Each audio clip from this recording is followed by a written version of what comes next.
Hi everyone. Hi everyone. Oh, this is so cheesy. Hi guys, it's Kajal and welcome to another video where I'm sharing with you all of my reflections and lessons so far of 2025 and just a little check-in of everything that I've achieved up to today and everything that I'm yet to achieve from now onwards until the end of the year. So I began 2025 in a state of devastation where I once and for all ended things with my then person that I was seeing. The reason for ending it was that it was just a waste of my time. I also found it incredibly uncomfortable and a very unsafe space for me emotionally.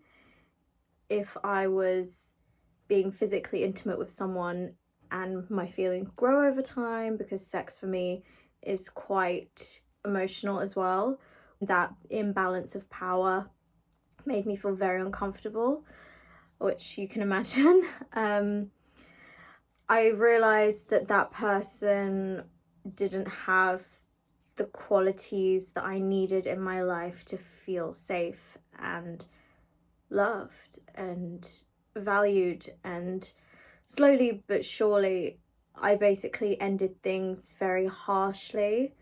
And I just remember thinking,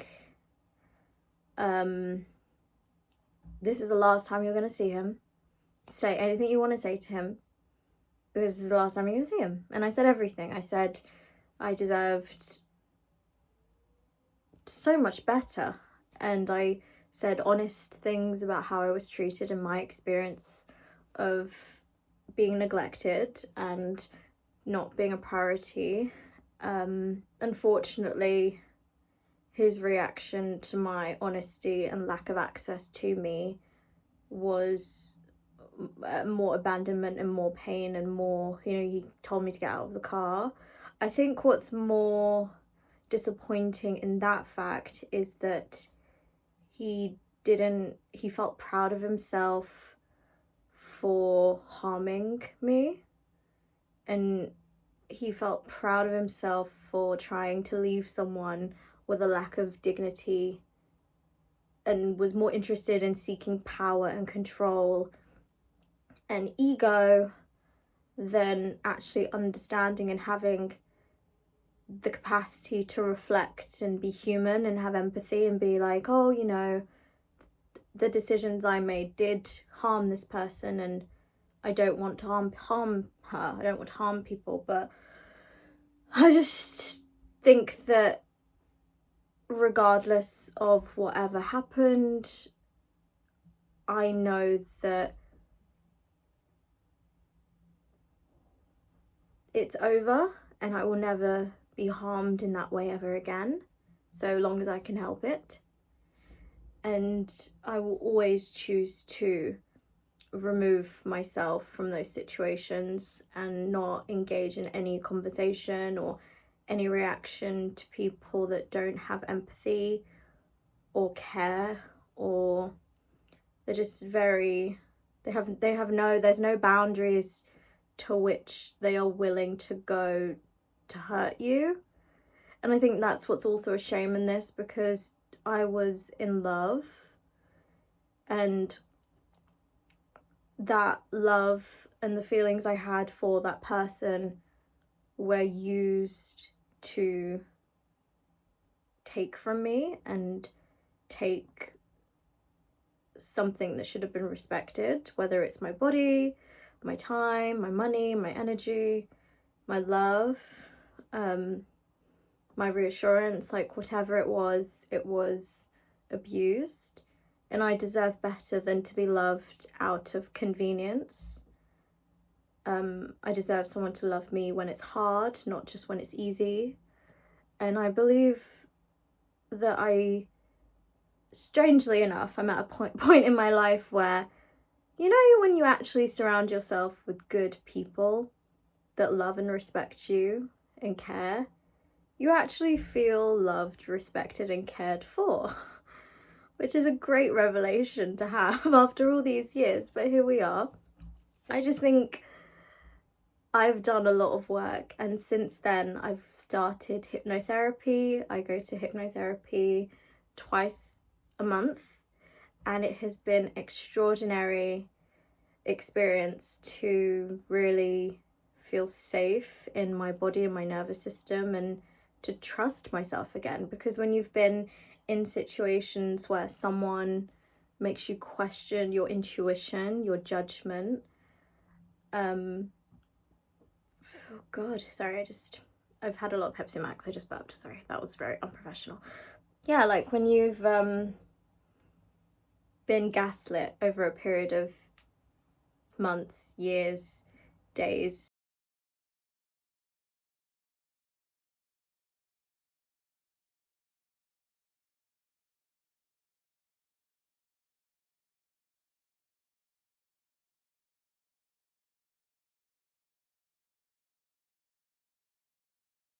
you're not going to feel safe in your own body and your mind and your own judgment. And through hypnotherapy, through cognitive behavioral therapy, I am finally at a place where I feel so safe and so clear. I'm no longer in cognitive dissonance, where I think before, when you see two versions of someone, when you see a horrible version, when you see a kind version, you're like stuck in that confused state of, but who are you? Your brain's trying to find answers and figure it out. And essentially, this quote that I found really helped me. It said, when you it said, oftentimes when you see two versions of someone, they are the horrible one, because 99% of the time, a horrible person will act nice, but you won't find a nice person pretending to be horrible.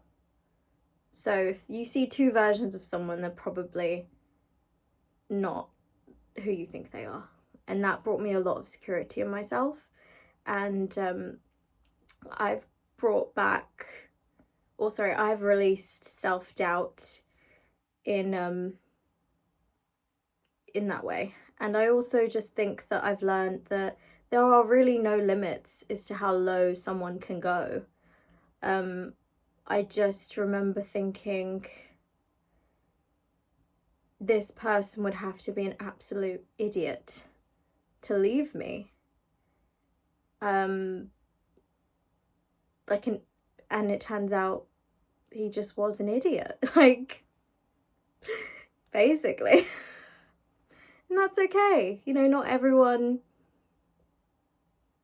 is a good person. Not everyone has integrity.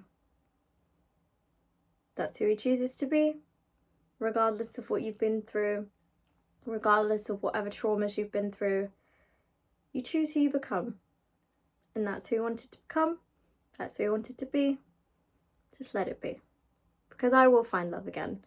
And it's going to be extraordinary. And I'm so excited, because every day I wake up feeling even more at peace with exactly the way things are.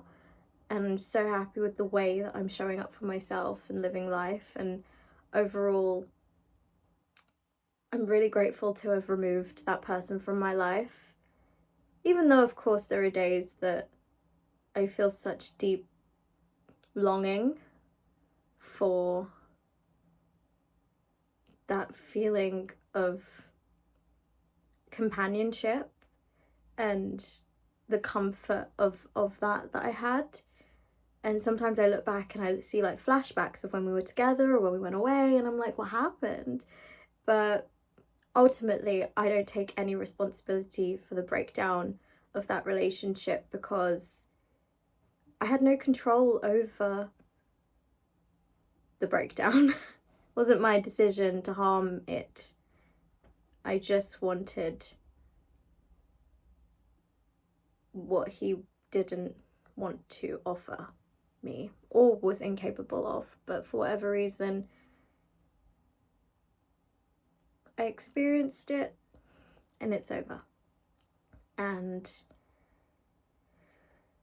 I've learned a lot of boundaries and the fact that people need to earn you, and they don't get the best of you just because, you know, you like them. They get the best of you from proving it, that they deserve it, through genuine care, consistency, showing that they can show up in the inconvenient moments for them, not when it's just easy and fun and light, because life isn't always great and up here. Sometimes it's difficult, and you still show up with love in spite of it. But yeah, sorry, that was a really long we'll probably have to cut that down. But yeah, I've started the year going through finally a lot of what felt like loss and death, spiritual death, into then dating myself, hanging out more with my friends, really figuring out what I need to be happy. And I have dated people since then, and I've rejected all of them so far. I've rejected all of them for many reasons. One of them had a very big ego, and basically I said no, and I don't know, that's going to make it sound worse than it was, but basically okay, I'm not going to tell you what. Okay, the first guy, I ended it with him because I really liked him. We had lots of things in common, but I think he was a bit boring, and he was very successful, had his own business, worked another job, owned his house in London, so he was Hindu, loads of things in common. He even made films, and I love like the creative space of making films. So we had lots in common, but overall I think it got to a place in the conversation where I said, look, this is not your time to convince me that you're a good guy. This is your time to convince me that if this happens again in future, you're gonna listen to me and respect me. And he basically was like, oh no, you just need to spend more time with me and then you'll feel more comfortable. Or I'm just being playful, when he clearly crossed a boundary. And I was like, oh, he doesn't even know I'm never going to see him again. That's kind of cute. So I cut things off with him. Another guy I cut things off with because it was very similar to my ex, where when I was with him, he'd give me so many compliments. He would buy me whatever I wanted. But if I asked for anything more than what I was given, he couldn't give me anything else. It was just, Tigger's leaving. Sorry, Tigger. Oh, it's just there. Yeah, so something happened in a conversation where I noticed he was messaging me less. And from there, I thought I could do two things. I knew he was messaging me less, and he was trying to make it very clear it wasn't progressing any further. But I thought, let me just bring it to his attention. Say, hey, noticing you're messaging me less. Can we message more?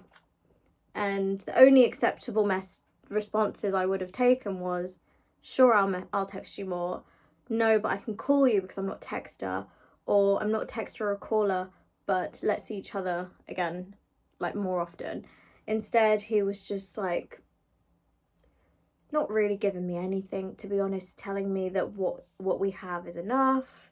He only wanted to see me once a week, but also told me that he still wanted to progress into a relationship, which I think it's very unattractive to me now to be with someone that doesn't care about my feelings, and to be with someone that's very inflexible. And I think a big part of being in a healthy relationship is to know when to be a bit flexible and bend for that person, not to snap, but to bend and give a little, you know, meet them halfway. And through that conversation, I definitely was seeing that he was not the type of person that was willing to meet me halfway or care about my feelings. And he also then tried to gaslight me and was like, well, what did he say? He was like, he basically tried to blame me for reacting to his negligence and was like, well, there's not really much point us seeing each other now because we keep going back and forth on this. And I was just like, okay. Yeah, so basically wanted to end things because I responded to his negligence. But then he messaged me like 2 weeks later saying, are we done arguing now? Can we make up? Wink face. And I just said sure and then blocked him. It was so great. I was like, I'm not seeing you again. Like, I don't want you to even be around. I don't want people around me that disrespect me and don't care about me, let alone want you touching me and inside me. Ew. Like, you haven't even earned the privilege of my words or sentences or energy. Like, you haven't, go away, just go away. This is disgusting. Like, the audacity of man is beyond me. But anyway, yeah, I am open to dating, regardless of the shit show of my previous dating experiences. I'm open to dating.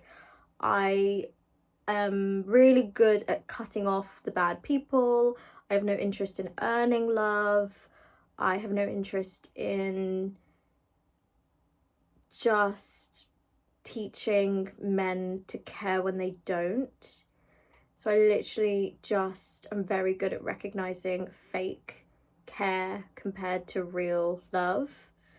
And it's been great. It's been great. I'm also basically also staying celibate until I am in a relationship. So unless someone's my boyfriend, I don't engage with them physically because I just... yeah, they just don't deserve it, do they? And yeah, it's not for me. I think I'd like to preserve that part for someone special. Yeah, that's it. And yeah, so love life. I'm very happy where I am in my love life. Very good at cutting people off that are the wrong ones and very good at introducing the people that are the right ones. So I am just very hopeful and optimistic, and now more than ever I'm in a really good place to actually finding someone that is right for me. So yeah, my heart is still full and open for a good, loving, handsome, wealthy, incredible, great man. And I'm very excited to create a happy, healthy home for my family and my children and me one day. So, but in the meantime, I'm just giving it to myself. So isn't that great? Now I'm gonna take a sip. Oh, lovely. Second part, PhD. So January, I was still writing my thesis, and I submitted my thesis last month, and that's really exciting because I only have one last thing to do, which is my exam for my Viva, and that's going to be the next few months. And I also then need to do corrections, but I don't think there's going to be that many corrections. I anticipate it usually takes a couple of weeks to do, so I definitely need to spend the next few weeks prioritizing preparing for my Viva, which I have not done. Oh, excuse me. But yeah, that's pretty much all there is to do with my PhD. I also have had another paper published, which is very exciting. So I now have 3 first author publications, which I'll link down there if anyone wants to read them. And also one of them, my last PhD manuscript, is in its last stages of revision. So hopefully the next few weeks I'll hear that it's been accepted and everything goes very, very well, which is all very fun. So that's where I am in my PhD. My friends and family want me to do like a PhD doctorate celebratory thing, party, but I really have think deep down I feel I should celebrate my hard work and resilience, but deep down I know I'm not living the life that I'm meant to live. I think that I was meant to do a lot more creative things with my life, and I think that's why there's a void inside me that feels like when people are like, wow, it's amazing, you're doing this doctorate, you're doing a PhD, my brain is like, yeah, but I'm not a millionaire, but I'm not, you know, in the creative space, creating videos or acting or dancing as much as I would like to. I'm not adding art into this world as much as I would like to. Like, I want to do more innovation in that way and create a sustainable business for myself. And I think I have, from January to now, also completed my safeguarding course for childminding and attended a level 3 pediatric first aid course. So the next steps would be to get a health check from my doctor and to send a enhanced DBS check for childminding. So the long-term plan for this year would also be to, in the next few months, become a qualified Ofsted approved childminder. So in that way, when I'm not doing my epidemiologist job or my PhD, I can do nannying or childcare in the weekends and the evenings, which is very exciting. And with my mum being a childminder, I can help her, and it's just, yeah, I can just help her, which is really fun. And if I ever get left with the kids, at least she can say, you know, she's a childminder, she's Ofsted approved. And yeah. With regards to my job, I also work currently I work as an epidemiologist for the University of Nottingham. I really enjoy my job. I'm managing 3 projects, one related to dementia risk, another for asthma attacks, and another is working on hyperemesis, which is pregnancy sickness. And these projects, actually, my contract comes to an end near September time, and for that reason, in the next few months, will be in a position where I need to find another job in London, just another job in general. I'm also looking to move out during September time, October time, in London somewhere.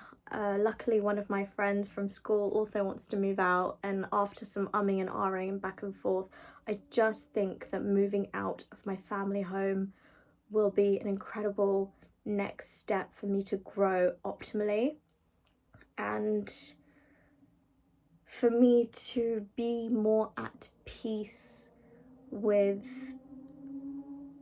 who I am, because I feel like when you're in a house full of your family home, you're constantly, whether you want to or not, are being triggered by toxic family dynamics. You're being triggered by, sometimes people just don't want to grow. Sometimes it's just you get caught up in everyone else's problems, and there's just not a lot of space. I live in the box room, so I just think moving in with my friend in London would be the best step for me to hear my own voice and thoughts, and not having to constantly have that time and energy invested into other people, or even just calming down. I spoke to my therapist and I just said a lot of the time I have at home could be a good 3-4 hours in the day of just regulating myself, just calming down because something was said. And it's like, what a waste of time. Like, my nervous system's constantly trying to survive, and you can't grow when you're just trying to survive. And I've done that. I've done being with the toxic ex-boyfriend that I'm just trying to survive, and I just don't want to be in that position of just fighting to feel okay. I want to fight to thrive and to grow, and to just keep growing and growing and achieving. So that's kind of where I am right now, which is very exciting. And I think even though I still have the desire to buy my own house and houses one day, that's still a dream of mine that I will achieve. But I just think, at least for 1 year, being out of the house without any limitations, distractions, surviving, I will be in a lot better place in my life, and I'm very, very excited to see what comes of that safe environment that I create for myself, and just going deeper into creating that even more. So yeah, it's kind of where I am, and I think it's gotten darker, and I'm so sorry. It looks so much nicer a second ago. But yeah, I feel like I've also decided that when it comes to family and friendships, that moving forward, I'm really good with the friendship groups I have at the moment, but with regards to family, there are family members that I really couldn't care less if they excluded me. But if you're getting a kick out of harming me, that's not something that I'm gonna be around. I just think in that case, I can only control myself, and I'm not gonna expose myself and choose to be around you if you're consciously harming me and you don't care. And it's like I've done so much work on myself to now I'm not gonna go backwards and tolerate it. I mean, I just went to my cousin's birthday and something was done or said and I just left. And I said to my family, text me when the cake is being cut. And I just went for a walk because I don't want to be in the same room as her. I don't want to risk exposure to abuse. And yeah, I was like to myself, you're not doing this for attention. You're not doing this for drama. It's very simple. It's just as simple as I do not wish to put myself into environments that harm me. And I also understand that I can't change people. And I'm not going to go in there and just try so hard when I haven't done anything wrong. And you just don't want to know me. So you do your thing. I'm just leaving. And if it means I don't have a relationship with the rest of my family, so be it. I'll just meet them one-to-one somewhere else. Like, I think at the end of the day, the people that know you and actually get you will make the time.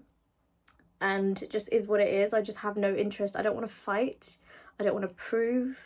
I don't want to earn anything. I just want to be in environments, like I said, I just want to be in environments with people that love, care, and respect me. And if it's not there, I do not fight for it. I just remove myself. So it's literally what I'm going to be doing the rest of the year.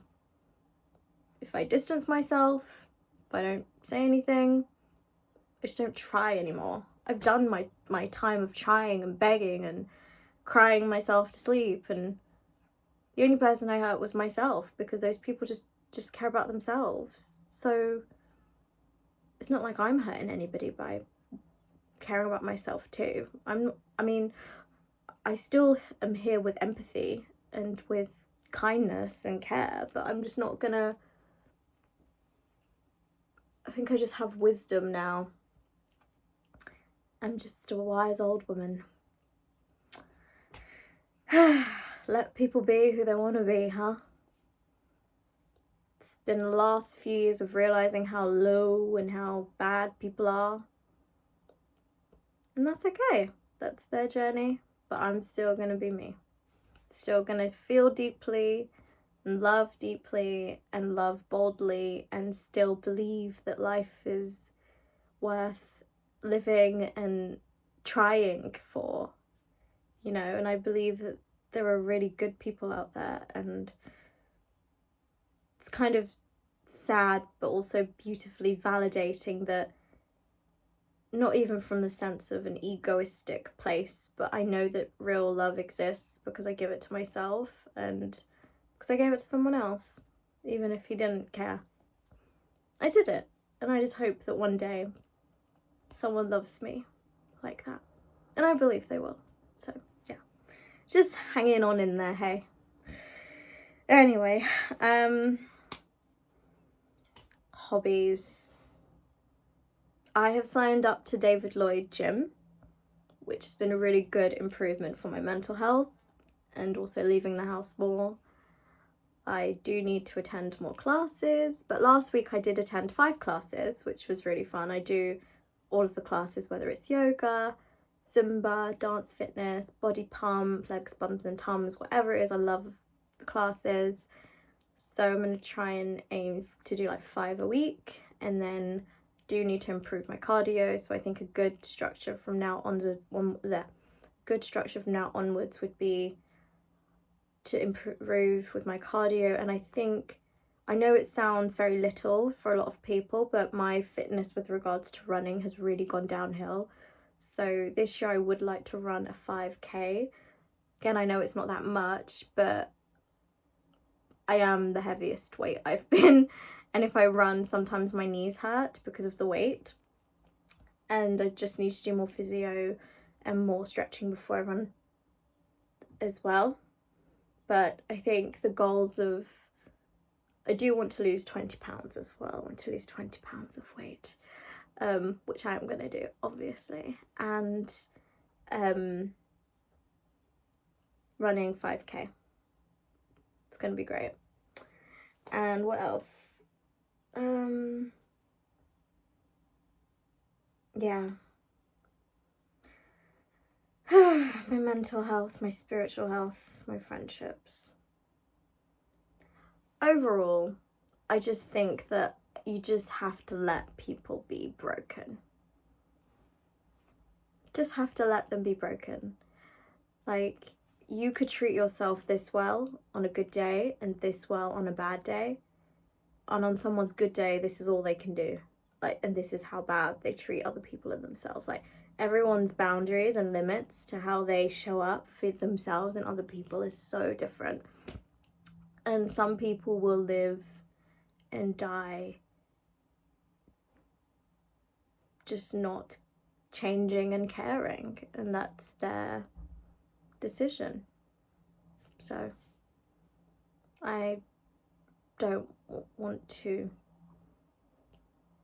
do that, so I can just focus on myself and continue to add more wisdom and just more life into my world and my life. And I'm talking rubbish now. I feel like I'm literally, I don't even know what this video is going to be, but yeah, I feel like I could make a whole video just on my ex. I think the hard part as well was,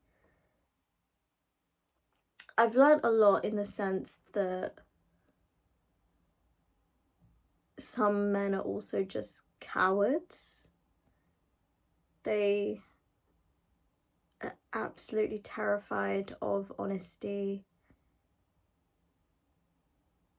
I think they're very lazy as well, some men. It's like they want to be seen as this incredible person, but not actually be it. They like the idea of it. They like to be seen as it, but they don't like to do it.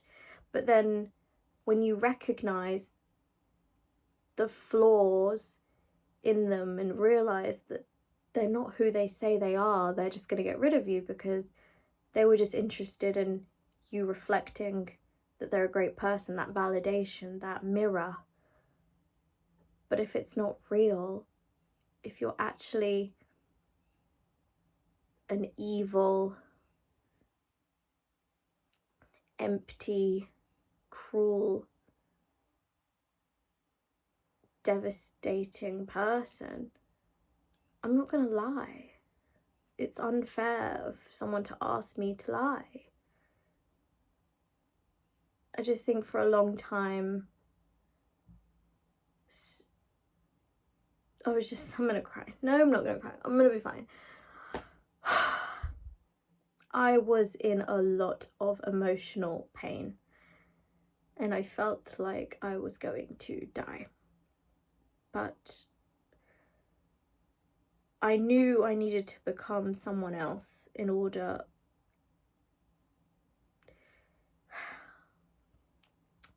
I knew that if I became someone else and if I did the work, if I let him go, that I wouldn't want him. And I don't think I was ready to let that go. Am I grateful that I let him go? And am I comfortable with who I am now? 110%. I've never been more secure in myself, calm in myself than I am now. I feel like I really understand what I need, not what I want, but what I absolutely need to be safe, fulfilled, happy, what is necessary to build a home, a family, friendship. I think I've learnt that stability is very important to me, and I want safe and stable friendships around me and people around me. And moving forward, there are loads of things for me to achieve this year and look forward to. It's going to be completing my PhD, getting a new job, moving out. I'm also learning to play tennis, even though I can't play tennis. Running my 5k. I'm also going to be starting acting again, which is very fun. You might see another YouTube video of me. You might not, but overall, there is just a lot of cruelness and evil in this world, and everyone can just stay over there, stay far away from me, because this little bubble is full of positivity and love and light and all great things. Yeah. So, it's been a long time coming, but I have gotten to the other side, and it is beautiful. And I'm very proud of myself, even though I held on to my past relationship for a good 1.5 years, nearly 2 years after it ended. And even though he's probably laughing at me for believing all of his lies and thinks that I'm just silly and he's so powerful and amazing and everyone else is just stupid, I wasn't ready. I had a lot more learning to do. And I think my nervous system was in so much shock by the ending of the relationship. I still thought that he was good when I left. I still thought he was good for another 6 months or a year after he left. It's only with the distance was I able to see the truth. And now I always see the truth. I always wish to live and exist in my truth and my truthful. I keep saying truth, it just sounds weird. Truth. Ugh. Long story short, I deserved better.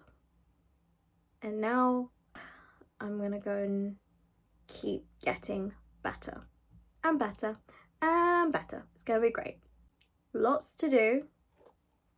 Can I do it? Duh. Okay. Thank you so much for listening. Have a great day, and I'll speak to you soon. Bye.